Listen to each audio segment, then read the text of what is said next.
नमस्कार दोस्तों, राधे कृष्णा। अब आपको एक टॉपिक लेके आई हूँ, बड़े दिनों से मेरे मन में चल रही थी बट मैं कह नहीं पा रही थी। अब कहना चाह रही हूँ। हैं, अब ये कह रही हूँ कि जो है, हम लोग कहते हैं ना बार बार, मैं खुद भी ये कहती हूँ और हमेशा कहती हूँ कि भगवान में मन लगाइए।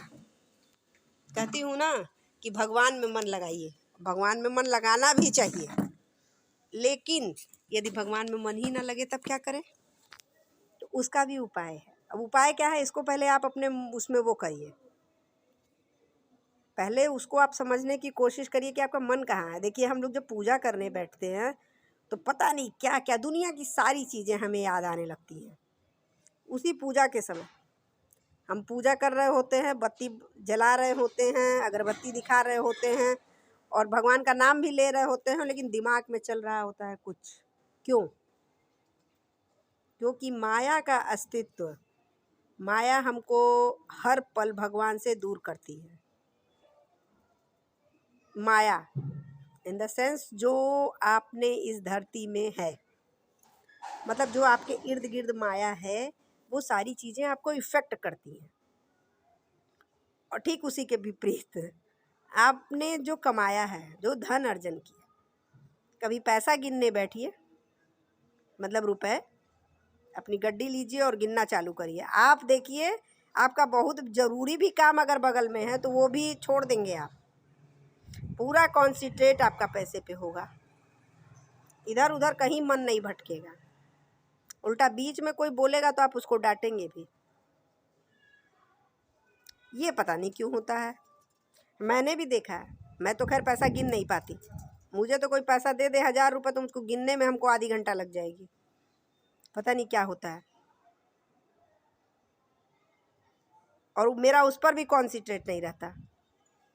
हाँ, मैं पूजा करती हूँ तो ज़रूर मेरा कॉन्सेंट्रेट रहता है, मतलब पूर्णतः रहता है। जितनी देर करती हूँ उतनी देर रहता है, ये नहीं कह सकती हूँ। कुछ समय के लिए कॉन्सेंट्रेट मैं कर पाती हूँ भगवान, लेकिन पैसा गिनने में कॉन्सेंट्रेट मैं नहीं कर पाती हूँ। ये मैं अपनी बात बता रही हूँ। खैर, मेरी बातों से क्या है, आपकी बातों में आप ट्राई करके देखिएगा। अगर मेरी बातें आपको गलत लग रही हैं तो आप ट्राई करके देखिए। जो व्यक्ति ट्राई करना चाहे बिल्कुल करे कि पैसा जब भी, या रुपया, उसको जब भी ट्राई कर, मतलब ट्राई नहीं, मतलब जब भी उसको गिनना है, या पैसे से कोई संबंधित वर्क है, गिनना है या उसको रखना है या जो भी, तो आपका पूरा कॉन्सेंट्रेट रहेगा। लेकिन पूजा करने बैठेंगे तो 10 तरफ आपका दिमाग जाएगा। ये पता नहीं क्यों होता है। अभी तो खैर मेरे साथ ये पोजीशन थी जो मैंने आपको बताई है, लेकिन पहले मेरे साथ भी ये चीज़ थी, करीब आज के 10-15 साल पहले। कुछ तो मेरे अंदर भी कुरीतियाँ थी, धीरे धीरे भगवान ने उसे दूर कर दी। और अब मैं चीज़ों को समझ पाती हूँ कि अब जैसे दो व्यक्ति झगड़ा कर रहे हैं, अब कोई मेरे तरफ से है, कोई उसके तरफ से, जो दूसरे की तरफ से, वो लगा लड़ाई करने। लेकिन कोई ये नहीं देखता कि गलती किसकी है। अरे ठीक है भाई, मेरे से भी गलती हो सकती है। यदि व्यक्ति ये मान ले, सामने से झगड़ा हो रहा है, सामने, अरे भाई हमसे गलती हो गई, इसके लिए क्षमा करो, तो 100 में 50%, 60%, 80% तो यहीं पे ख़त्म हो जाएंगी बातें। लेकिन व्यक्ति का अहंकार उसको ख़त्म होने ही नहीं देता। जैसे मेरे ही साथ एक केस हो गया, हम लोग लड़ने में बिलीव नहीं करते और सामने वाला एकदम ज़बरदस्त लड़ाई करने में, तो उसको भी जवाब देना ज़रूरी है। लेकिन मैंने भगवान के नियमों पे चल के उसको जवाब दिया, साइलेंट तौर पे, और उसको जवाब मिला भी। तो कुछ चीज़ों को भगवान के ऊपर छोड़ने की कोशिश तो पहले करिए। जब आप स्वयं कहेंगे सक्षम हूँ, मैं कर सकता हूँ, तो भगवान कहते हैं करो, करो और झेलो।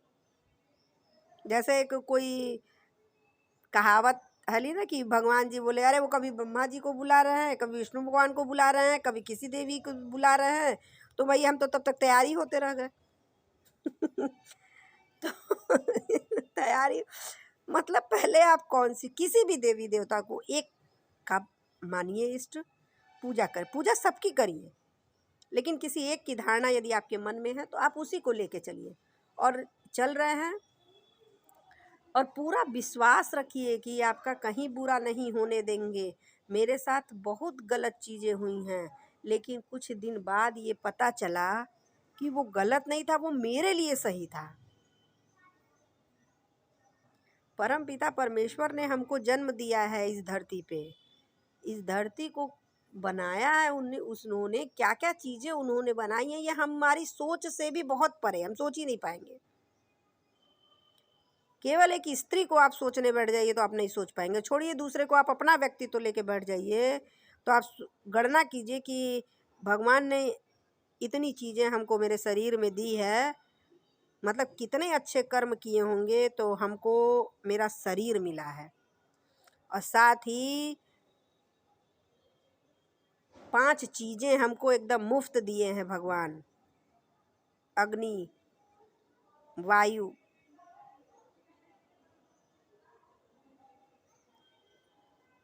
मतलब 5 चीज़ें, धरती, आकाश, जल, मतलब कितनी चीज़ें हमको भगवान ने मुफ्त दी हैं, जो कि उसमें से एक चीज़ हमको ना मिले तो हम तुरंत ख़त्म हो जाएंगे, मतलब हमारी जीवन ख़त्म हो जाएगा। उसके बाद भी व्यक्ति पता नहीं क्यों माया में घिरा हुआ है, घमंड करता है। किस चीज़ का घमंड है? एक पल का तो ठिकाना नहीं है। जैसे कि मैं अभी कुर्सी पे बैठी हूँ, मैं चाहूँ कि मैं अपने मन से खड़ी हो जाऊँ, नहीं, मैं नहीं हो सकती हूँ। वहाँ से आदेश है कि मैं अपने घर में जाऊँगी सकुशल, तभी मैं जा पाऊँगी। अगर वहाँ से है कि मैं यहीं पे मुझे कुछ हो जाएगा, तो मैं कुर्सी पे बैठे ही बैठे मुझे कुछ हो जाएगा, और इसको आप रोक नहीं सकते हैं। कभी कल्पना करके आप देखिए, करके देखिए ज़रूर। बहुत लंबा हो रहा है, ज्ञान ज़्यादा हो रहा है, छोड़िए। ठीक है, नमस्कार दोस्तों, फिर मिलेंगे। राधे कृष्णा। और भगवान का नाम लेते रहिए, भगवान के नाम का बैंक बैलेंस बढ़ाते रहिए।